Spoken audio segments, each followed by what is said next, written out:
Hello students, welcome to DK math academy. আজকে আমরা স্ট্যাটিস্টিক্সের বেসিক স্ট্যাটিস্টিক্স বলতে যেগুলো মিন, মিডিয়ান, মোড এবং ভ্যারিয়েন্স, স্ট্যান্ডার্ড ডেভিয়েশন যেগুলো বোঝায় সেগুলোর উপর আমরা ওভারভিউ করব, অর্থাৎ টোটালটার উপর আমরা আলোচনা করব শর্টলি, যাতে পুরোটা কভার হয়।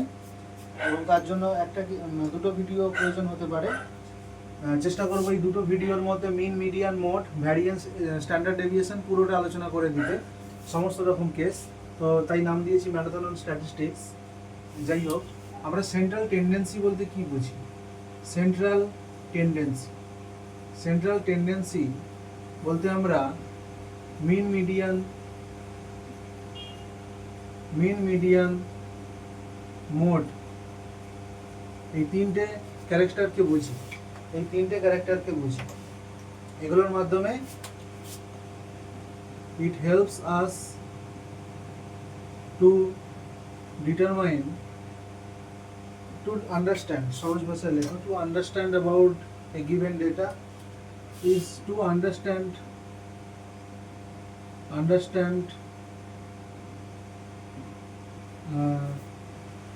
about the data R measure of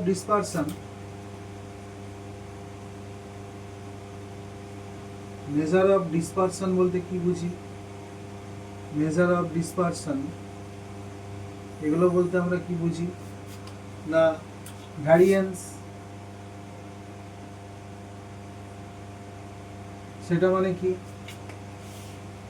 সেটা মানে হচ্ছে how the data values are fluctuate from the mean, median, mainly mean, from the mean, আর স্ট্যান্ডার্ড ডেভিয়েশন আর কনসিস্টেন্সি অফ ডেটা, সেটা বোঝার জন্য কি করি? কনসিস্টেন্সি অফ ডেটা সেটা বোঝার জন্য কি করি না standard deviation, calculate standard deviation, দেখি যে স্ট্যান্ডার্ড ডেভিয়েশন কেমন হচ্ছে। দুটো ডেটা যাদের স্ট্যান্ডার্ড ডেভিয়েশন যত কম সেই ডেটার তত কনসিস্টেন্সি বেশি, এবার আসি আমরা problem.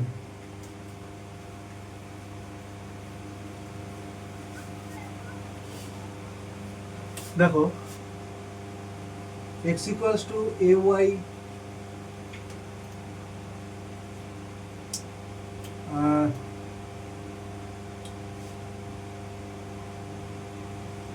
data values are the value of x, then mean is denoted by x bar. ওকে, এখন mean of constant,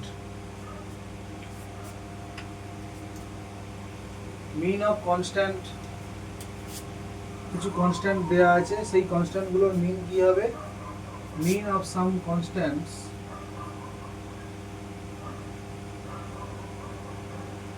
a is equal to a। এখন কথা হচ্ছে, ধরো y equals to ax plus b by c, এরকম যদি হয় তাহলে y বার সমান কি হবে না ax bar plus b by c, তার মানে x বার অর্থাৎ x ডেটাগুলোর, x এর যে ভ্যালুগুলো দিয়ে যে ডেটাটা তোমায় দিয়ে দিয়েছে, সেই x বার সমান যদি 2 হয় তাহলে y বার সমান কি হবে না a into 2 plus b by c, অর্থাৎ 2a plus b by c। এখন y equals to ধরো তোমাকে 2x plus 1 by 3 দিয়ে দিয়েছে, তাহলে এবং x বার সমান দিয়ে দিয়েছে 2, তাহলে y বার সমান কত হবে না 2 গুণিত x বার plus 1 by 3, অর্থাৎ 2 into 2 plus 1 by 3, অর্থাৎ 2 গুণে 4 5 by 3। বোঝা গেল? এবার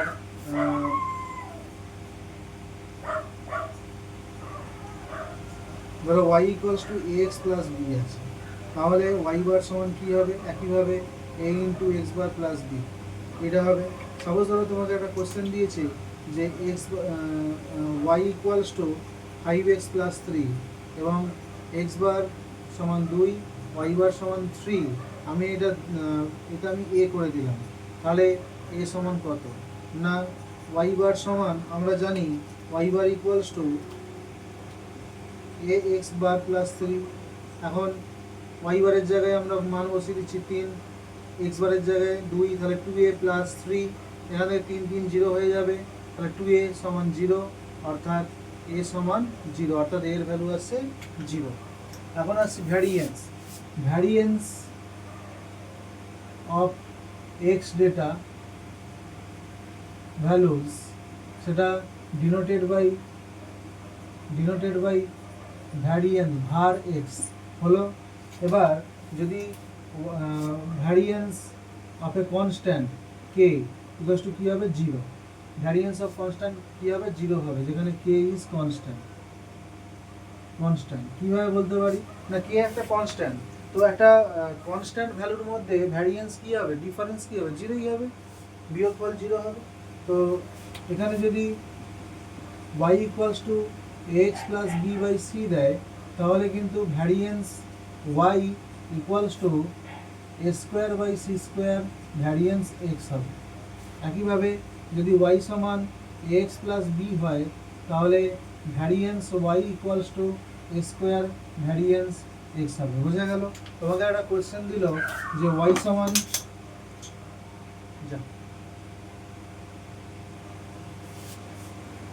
y equals to 2x plus 5, variance x equals to 3, তাহলে ভ্যারিয়েন্স y সমান কত হবে না 2 স্কোয়ার ভ্যারিয়েন্স x, এই যে স্কোয়ার ভ্যারিয়েন্স x, তাহলে 4 ইন্টু 3 অর্থাৎ 12। ঠিক আছে বিষয়।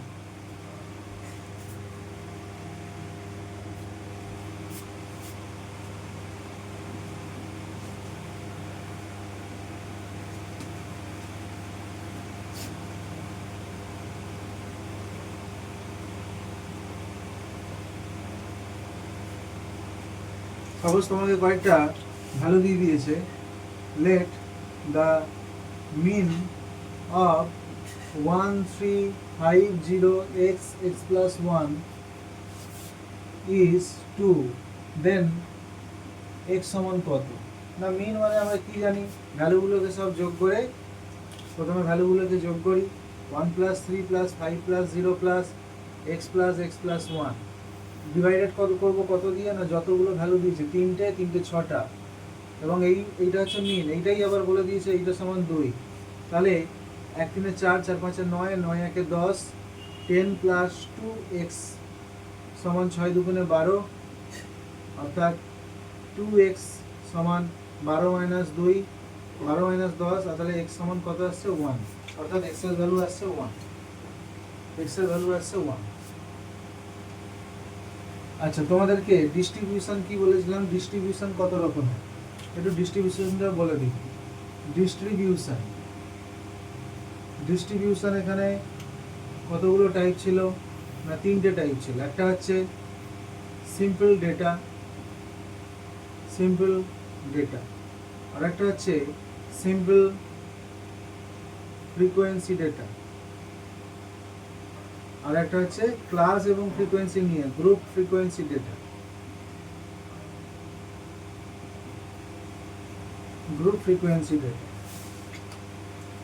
এখানে ডেটা থাকবে এরকম দেখতে হবে, মানে ডেটা উইথ নো ফ্রিকোয়েন্সি, এখানে ডেটা হবে এরকম,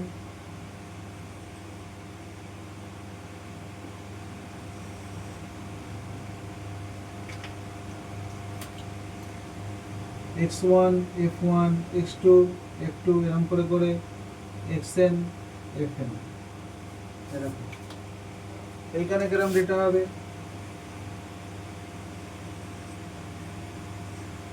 এখানে ক্লাস থাকবে, ফ্রিকোয়েন্সি থাকবে, এখানে ধরো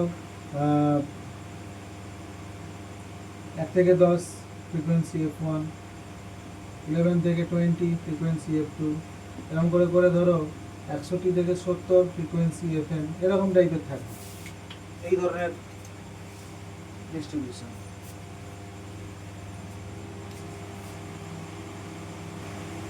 সাপোজ ধরো তোমাকে একটা ডেটা দিয়ে দিয়েছে এইভাবে,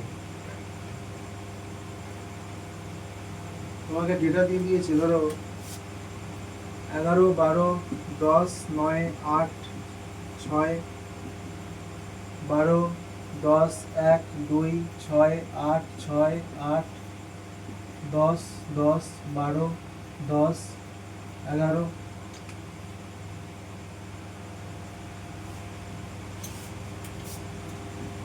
15, 20, 16, 21, 16, 21, 21, 12, 13, 16, এরকম দিয়ে দিয়েছে। তোমাকে বললো ফার্স্টের কোশ্চেনে বললো prepare it in a simple frequency distribution table. আরেকজন বলল যে prepare it in a class frequency বা group frequency table of length 5, অর্থাৎ 5 লেন্থের এরকম ফ্রিকোয়েন্সি টেবিল, এরকম ক্লাস বানাতে হবে, ক্লাসের ফ্রিকোয়েন্সি দেখতে হবে। তো এখানে দেখো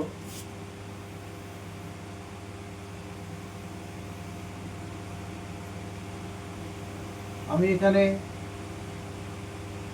এক্সের ভ্যালুগুলো নিচ্ছি। প্রথমে আছে 6, 8, 10, 9, 11, 12, 1, 2,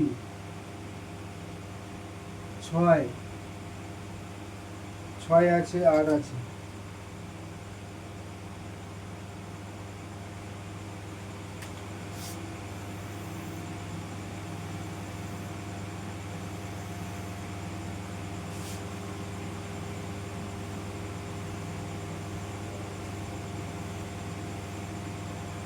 ছয় আছে, 8 আছে, 6, 8, 10 আছে, 12 16 আছে, 11 আছে। এবার 15, 20 এগুলো নতুন, 15, 20 এগুলো নতুন। এরপর 16, 21, 16, 21 এগুলোও নতুন। তারপর 13 তো এখানে নেই, 13, 16 আছে, 12 আছে। দেখো তো এখানে 6 কতগুলো আছে? 6 এখানে আছে একবার, দুবার, দুবার, দুবার। 6 আছে দুবার, অর্থাৎ 6 ফ্রিকোয়েন্সি 2, অর্থাৎ একটা ভ্যালু যতবার আসছে ডেটাতেই সেই সংখ্যাটাই হচ্ছে সেই ভ্যালুর ফ্রিকোয়েন্সি। 6 এখানে এই ডেটা ভ্যালুতে দুবার আসছে, তাই 6 ফ্রিকোয়েন্সি 2। 8 কবার আসছে দেখো তো, 1, 2, 3, 3টে। এরপর 10, 1, 2, 3, 4, 5, 5, 5, 5, 5টা। 9 কবার আসছে, 9 একবার, 9 একবার আসছে। 11 এখানে একবার, দুবার, দুবার আসছে। 12 কবার আসছে, 1, 2, 3, 4। 1 কবার আসছে, 1 তো মনে হয় একবারই আসছে। 1 একবার, 2 মনে হয় একবার আসছে। 15 একবার, 20 একবার, 16, 1, 2, 3। 21 কবার আসছে, 21 1, 2, 3। আর 13 কবার আসছে, 13 আসছে একবার। এই হচ্ছে simple frequency data. Simple frequency table আমরা এইভাবে বানাবো। বোঝা গেল? এটাই যদি আমাদেরকে ক্লাস ফ্রিকোয়েন্সি বলতো এবং বলেছে 5 লেন্থ করে, 5 লেন্থ করে আমি ক্লাস ফ্রিকোয়েন্সি বানাবো।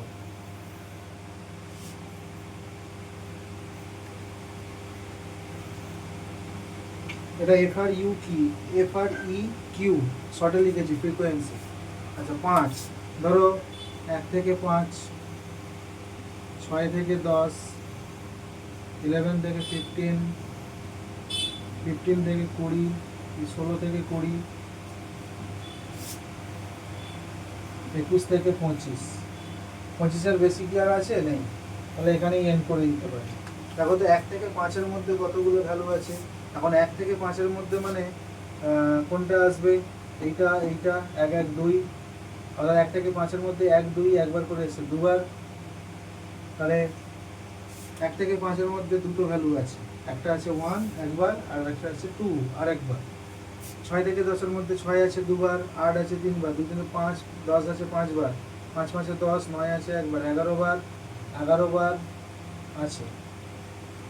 11 থেকে 15, 11 থেকে 15 মানে এটা দুবার, 2 4 6, 6 1 7, 7 1 8, 8 বার। 16 থেকে 20, 16 থেকে 20 হচ্ছে এটা 3 বার, এটা 4 বার, 4 বার আছে। এবার আছে 21 থেকে 25, 21 আছে, আর কেউ নেই, 21 কবার আছে 3 বার। দেখো ক্লাস ফ্রিকোয়েন্সি টেবিল রেডি হয়ে গেল। ক্লাস ফ্রিকোয়েন্সি টেবিল রেডি হয়ে গেল, এটা ক্লাস ফ্রিকোয়েন্সি টেবিল। ওকে, এইভাবে একটা ডেটা দিয়ে দিলে তাকে আমরা এইভাবে সাজাতে পারি, একটা সিম্পল ফ্রিকোয়েন্সি ডিস্ট্রিবিউশন টেবিল আর একটা ক্লাস ফ্রিকোয়েন্সি বা গ্রুপ ফ্রিকোয়েন্সি টেবিল, এইভাবে আমরা বানাতে পারি। তো আজকে এই অবধি থাকলো। নেক্সট ক্লাসে আমরা mean, median, mode, variance, standard deviation এগুলোর ডিস্ট্রিবিউশন ওয়াইজ থেকে 3টে ডিস্ট্রিবিউশন কেস, একটা সিম্পল ডেটা, একটা সিম্পল ফ্রিকোয়েন্সি টেবিল, একটা সিম্পল ডেটা কি কি বললাম, একটা সিম্পল ডেটা, একটা সিম্পল ফ্রিকোয়েন্সি ডেটা ডিস্ট্রিবিউশন, আর একটা গ্রুপ ফ্রিকোয়েন্সি ডেটা। এই 3টে ধরনের কেস ধরে ধরে আমরা এই ধরনের প্যারামিটারগুলো এইগুলো ক্যালকুলেট করা আলোচনা করব। তো আজকে এই অবধি, টাটা।